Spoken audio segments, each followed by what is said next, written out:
Alors, Nick De Vries, le plus rapide du premier jour d'essai à Abu Dhabi. La première journée d'essai s'est conclue avec le meilleur chrono de Nick De Vries. Aujourd'hui, donc, il a signé le chrono le plus rapide au volant d'une Mercedes. Le champion du monde de Formule E était en piste pour le rookie test sur le circuit de Yas Marina avec d'autres jeunes pilotes, tandis que les pilotes titulaires étaient mobilisés pour le programme Pirelli pour tester ses futurs pneus 18 pouces pour 2022. De Vries a réalisé le meilleur temps en 1.23.1, 194 pour être précis, dans la dernière demi-heure de roulage. Bon, il était sûrement vide, hein, devançant l'AlphaTauri confié à Liam Lawson de 1 seconde 3. Tout juste sacré champion de F2, le Oscar Piastri a pris le troisième temps avec Alpine, à seulement 6 millièmes de Lawson.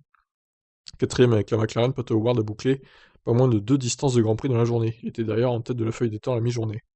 Bottas et Zhou ont fait leur première apparition sous les couleurs d'Alfa Romeo. Le Finlandais reste pilote Mercedes officiellement jusqu'à la fin du mois, mais a eu la permission de Mercedes pour rouler avec sa future écurie, au volant d'une voiture modifiée pour être équipée de pneus 2022. Zhou a terminé la journée au 5e rang devant Yuri Vips, qui pilotait la Red Bull, et a d'ailleurs provoqué l'un des 3 drapeaux rouges de la journée après un tête à queue au virage 14 qui a endommagé sa monoplace. Ah bah bravo! La 7ème place revient à Nick Yellouli, je sais pas qui c'est ça, pilote de développement Aston Martin qui a devancé Daniel Ricciardo. L'Australien était le plus rapide des pilotes qui étaient au volant des voitures adaptées aux roues 18 pouces. Il a également provoqué le premier drapeau rouge dans la matinée. Qui est ce Nick Yellouli là? Je ne sais pas. Écoutez, je vais regarder sur Wikipédia au pire parce que là il n'y a rien. Lance Stroll pointe au 9e rang de la séance devant Robert Schwarzman qui a participé à la séance de l'après-midi avec Ferrari.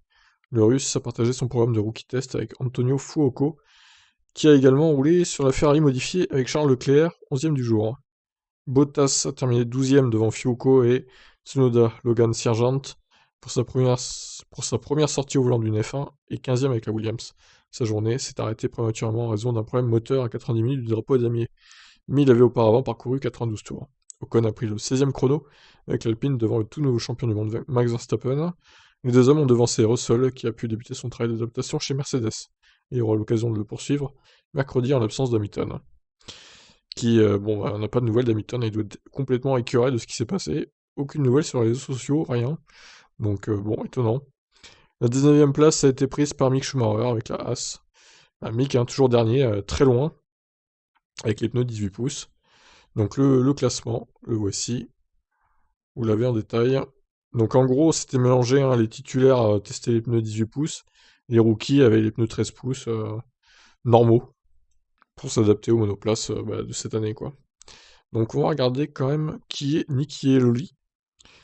Mais, attendez, il a quel âge lui? 31 ans?